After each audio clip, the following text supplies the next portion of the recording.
Age is just a number. A lot of people usually say age is just a number. Do you know that there is a story behind it? Well, here is the story. People often throw those words around like a joke, like something you say when you want to feel young again or excuse a reckless decision. But for Eva and Daniel, those words were not a joke.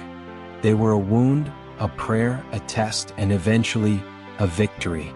Eva first met Daniel on a rainy Thursday afternoon, the kind of rain that soaks Chicago roads and turns traffic into a slow, angry river. She had ducked into a small neighborhood bookstore to escape the rain, annoyed because she was already late for a meeting that felt pointless. At 36, she had learned how to carry disappointment quietly. Life had taught her that lesson well. Daniel was there, standing by the philosophy section, arguing with the shop owner about the price of a used book. "It's missing 3 pages, he said, smiling anyway. "You should at least pretend to pity me." Eva noticed his smile first. It was careless and warm, the kind that didn't ask permission. She almost looked away, almost. Then he laughed, and something about that laugh reached into a place in her she thought had gone silent. She didn't know his age. She didn't ask. She only knew that when he finally turned around and caught her watching, he said, "You look like someone who hates being late." She blinked. "I am someone who hates being late." "Then you probably also hate this rain," he said, holding up his book like a shield. "I'm Daniel." "Eva," she replied, surprised that she had smiled back. They talked for 10 minutes. About books. About how rain always made the city feel smaller. About nothing important and everything important. When the rain slowed, she rushed out, late and flustered, thinking that was the end of it. It wasn't. They met again a week later at a cafe near the bookstore. This time, Daniel waved like they were old friends. "You owe me a conversation," he said. "You escaped last time." "I didn't escape," Eva said. "I fled." "Same thing," he replied, grinning. "That was how it began, softly, accidentally. Coffee turned into long walks. Long walks turned into late-night calls." Eva found herself laughing more, sleeping better, feeling lighter. For the first time in years, she wasn't calculating her future in quiet panic. But doubt crept in slowly, like a shadow that grows longer at sunset. One evening, as they sat on a low wall watching traffic crawl by, Daniel said casually, "My birthday is next week." Eva smiled. "Happy early birthday. How old are you turning?" 26. The word landed between them like a dropped glass. 26. Eva felt her chest tighten. She did the math instantly, painfully. 10 years. A full decade. Enough to make people stare. Enough to make families object. Enough to make society whisper. "Oh," she said softly. Daniel noticed the shift immediately. "Is that a problem?" She wanted to lie. She wanted to laugh it off. But Eva had lived too long pretending her fears didn't exist. "I'm 36, she said. "That's not small." Daniel shrugged. "It's just numbers." She looked at him sharply. "You say that because you haven't lived my side of it." That night, Eva cried alone in her room, furious with herself. She had promised she wouldn't fall into something complicated again. Her last relationship had ended because of timelines.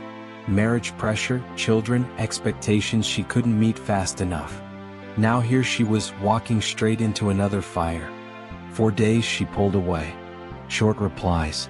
Missed calls. Excuses. Daniel felt it.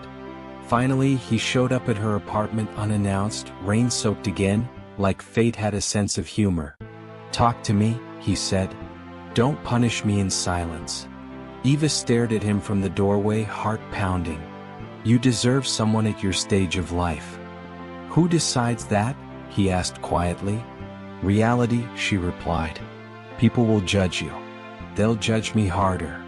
He stepped closer. "I don't love people. I love you." The word love terrified her. "What about later?" she asked. "When you want things I can't give you. Children. A younger wife. What if I hold you back?" Daniel didn't answer immediately. That scared her more than any argument. "I've thought about that," he finally said. and I still choose you. But Eva wasn't convinced. Love, she had learned, was easy in the beginning. Reality was what survived time. They tried anyway. For months they were happy, carefully happy. There were stolen kisses, inside jokes, shared dreams whispered at midnight. But there were also cracks. At a family gathering, Daniel's cousin jokingly asked Eva, "So are you his aunt or his girlfriend?" Laughter followed. Eva smiled politely while something inside her broke. At work, a colleague pulled her aside. "Be careful," she warned. "Young men don't stay." Eva began to pull back again, this time without meaning to. She stopped talking about the future. She avoided deep conversations. She loved him, but fear sat between them like a third person. The breaking point came when Daniel told her he had been offered a scholarship abroad. "For 2 years," he said, excited and nervous. "This is huge for me." Eva forced a smile. "That's amazing." But inside, panic screamed. 2 years. Distance. Growth. Change. That night, she did what fear does best. She pushed him away. "You should go," she said coldly. "This is exactly why this can't work." Daniel stared at her, stunned. "You're ending us because of opportunity?" "I'm ending us because I'm realistic," she replied, tears burning her eyes. "You will outgrow me." The silence that followed was heavy. "I thought you believed in us," Daniel said quietly. "I believe in not ruining your future," she whispered. He left without another word. Weeks passed. Eva moved through life like a ghost. She attended meetings, smiled at neighbors, answered calls, but everything felt empty. The victory she thought she had claimed, protecting him, felt like loss. One night, she found his old book on her shelf. The one from the bookstore.